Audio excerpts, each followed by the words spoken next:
Third year के द्वितीय प्रश्न पत्र में पाठ्यक्रम में निबंध चयनिका डॉक्टर गोविंद रजनीश जिसके संपादक हैं, ये है।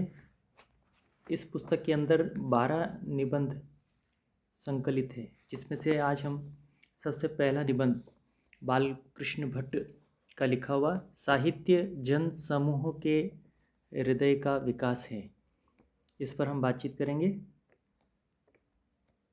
पाठ्यपुस्तक का ये सबसे प्रथम निबंध बालकृष्ण भट्ट का है, जो भारतेंदु मंडल के निबंधकारों में गिने जाते हैं। वैसे तो निबंधों का आरंभ भारतेंदु से पहले हो चुका था, ऐसा विद्वान मानते हैं, लेकिन आधुनिक युग के जो निबंधकार हैं उसमें सबसे पहले निबंधकार अनेक विद्वानों के अनुसार बालकृष्ण भट्ट ही हैं, क्योंकि उनसे पूर्व भारतेंदु, प्रेमधन, जगमोहन सिंह, राधाचरण गोस्वामी आदि की जो रचनाएं मिली वे निबंध कम लेख अधिक लगती हैं। और वास्तव में देखा जाए तो ईसा की 19वीं शताब्दी के उत्तरार्ध में जब हिंदी में निबंध का वास्तविक स्वरूप कहीं प्राप्त होता है तो बालकृष्ण भट्ट और श्री प्रताप नारायण मिश्र की रचनाओं में दिखाई देता है। भारतेंदु युग के जितने भी निबंधकार थे उसमें अभिव्यंजना की सरसता और वस्तु तत्व की जो मौलिकता है उसको देखा जाए, उसके अनुसार यदि निबंधों का मूल्यांकन किया जाए तो बालकृष्ण भट्ट सबसे श्रेष्ठ माने जाएंगे। ये हिंदी प्रदीप पत्रिका, जो कि प्रयाग की हिंदी संवर्धनी सभा का मुखपत्र था और तत्कालीन साहित्यिक चेतना की प्रतिनिधि पत्रिका थी, उसके संपादक इनको नियुक्त किया गया और भट्ट जी के साहित्यिक जीवन का आरंभ भी यहीं से हुआ।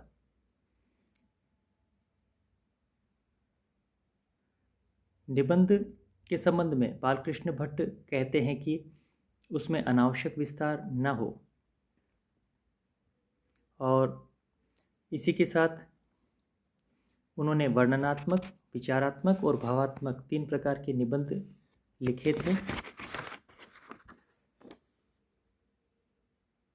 उनके निबंधों में विषय की विविधता, भाषागत प्रयोग, अभिव्यंजना शक्ति आदि सब पर समन्वित दृष्टि डालें तो भारतेंदु युगीन निबंधकारों में भट्ट जी का स्थान सर्वोपरि ठहरता है।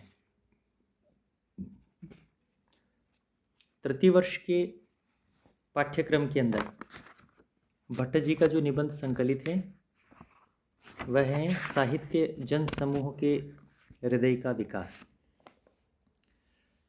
इसमें भट्ट जी कहते हैं कि प्रत्येक देश का साहित्य उस देश के मनुष्यों के हृदय का आदर्श रूप होता है। जो जाति जिस समय जिस भाव से पूर्ण होती हैं वे भाव ही उस समय के साहित्य में प्रकट होते हैं। मनुष्य का मन जब शोक संतृप्त होता है या चिंता में रहता है तो उसके मन के उदासीन भाव उस समय के साहित्य में प्रकट हो जाते हैं। और वहीं जब सामाजिकों का चित्त आनंद की लहरी से उद्वेलित हो नृत्य करता है तो वही आनंद के भाव साहित्य में प्रकट हो जाते हैं। वे इसी क्रम में कहते हैं कि मनुष्य के संबंध में ये प्राकृतिक नियम हर देश के साहित्य में मिलता है, जिसमें कभी क्रोधपूर्ण भयंकर गर्जना, कभी प्रेम का उच्छ्वास, कभी शोक, कभी करुणा, ये सब उस साहित्य में प्रकट होते हैं। इसी कारण से यदि साहित्य को जन समूह के चित्त का चित्रपट कहा जाए तो संगत है, ऐसा बालकृष्ण भट्ट इस निबंध में कहते हैं। इसी क्रम में वे आगे बताते हैं कि हमारे पुराने आर्यों का जो साहित्य है वो वेद है। वेद हमारे सबसे आरंभिक साहित्य माने जा सकते हैं। उस समय आर्य शैशव अवस्था में थे, उनमें बालकों के समान भोलापन था, निष्कपट थे। यही सारी बातें उस वेद के साहित्य में प्रकट होती है वेद जिन महापुरुषों के हृदय का विकास था वे लोग मनु याज्ञवल्क्य के समान समाज के आंतरिक भेद पूर्ण विवेक आदि के झगड़ों में पड़ समाज की उन्नति या अवनति की तरह तरह की चिंता में नहीं पड़े। कणाद या कपिल के समान अपने अपने शास्त्र के मूलभूत बीज सूत्रों को आगे कर प्राकृतिक पदार्थों के तत्व की छान में रात दिन डूबे नहीं रहे। न कालिदास, भवभूति, श्रीहर्ष आदि कवियों के संप्रदाय के अनुसार वे लोग कामिनी के विभ्रम विलास और लावण्य लीला लहरी में गोते मार मार प्रमत्त हुए। प्रातःकाल उदयोन्मुख सूर्य की प्रतिभा देख उनका सीधा साधा चित्त बिना किसी ज़्यादा छानबीन के इसे अज्ञात और अजय शक्ति समझता है और वो उसी की पूजा आराधना शुरू कर देता है। अनेक प्रकार का लाभ देख कानन स्थित विहंग कूजन समान कलकल रव से प्रकृति की प्रभात वंदना का गान सामवेद में गाने लगे वे सरल लोग। जलभार श्यामलता मेघमाला का नवीन सौंदर्य देख पुलकित गात्र हो कृतज्ञता सूचक उपहार की भांति स्तोत्र का पाठ करने लगे। वायु जब प्रबल वेग से बहने लगी तो उसे ईश्वरीय शक्ति समझ शांत करने को वायु की स्थिति करने लगे। अर्थात कहने का मतलब बालकृष्ण भट्ट कहते हैं कि वेद जब रचे गए तो उस समय के समाज के जो सामाजिक थे वे कितने सरल थे कि अग्नि, वायु, सूर्य इन सभी के तेज और उनके स्वरूप के सामने एक बालक की भांति उन्हें अजय शक्ति समझकर वे उन्हीं की स्तुति करने लगे और इस प्रकार वे ही सब ऋग्वेद और सामवेद की पावन ऋचाएं बन गई। उस समय आज के समान राजनीतिक अत्याचार कुछ न था, इसी से उनका साहित्य राजनीतिक कुटिलताओं से मुक्त था। नए हुए आर्यों की नूतन ग्रथित समाज के संस्थापक में सब तरह की अपूर्णता थी, ये सही है, पर सबका निर्वाह अच्छी तरह हो जाता था। किसी को किसी कारण से अस्वास्थ्य न था, पर आपस में एक दूसरे के साथ बनावटी कुटिल वर्ताव न था। इसीलिए उस समय के अनेक साहित्य वेद में भी कृत्रिम भक्ति, कृत्रिम सौहार्द, कपट ये सब नहीं मिल पाते हैं। उन आर्यों का धर्म गला घोटने जैसा आज के जैसा धर्म नहीं था। खान पान सबका श्रेष्ठ था, सहज था। उनके बीच धार्मिक मनुष्य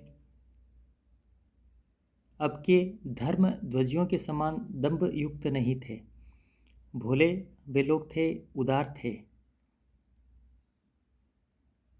एक बार महात्मा ईसा एक सुकुमारमती बालक को अपने गोद में बिठाकर अपने शिष्यों की ओर इशारा करके बोले कि जो कोई छोटे बालकों के समान भोला न बने उसका स्वर्ग के राज्य में कुछ अधिकार नहीं। तो इस तरह से वेदों के अंदर उस समाज के सामाजिकों को हम देखते हैं तो वे बिल्कुल सीधे सरल और भोले थे। हम भी कहते हैं जो सुकुमार चित्त वेद भाषी नारियों की तरह पद पद में ईश्वर का भय रख प्राकृतिक पदार्थों के सौंदर्य पर मोहित हो, बालकों के समान सरलमती न हो, उसका स्वर्ग में प्रवेश करना बहुत मुश्किल है।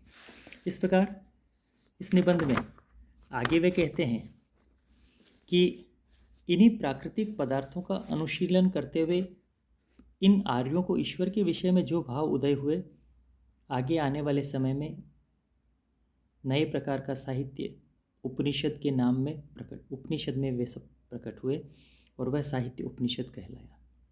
जब इन आर्यों की समाज अधिक बढ़ी और लोगों की रीति नीति और वर्ताव में भिन्नता आने लगी तो सबको एक सूत्र में बांधने के लिए सामाजिक नियम बनाए गए जिससे कि किसी को किसी प्रकार की हानि न पहुँचे, और इसी का परिणाम स्मृतियों का जन्म हुआ। स्मृति साहित्य प्रकाश में आए।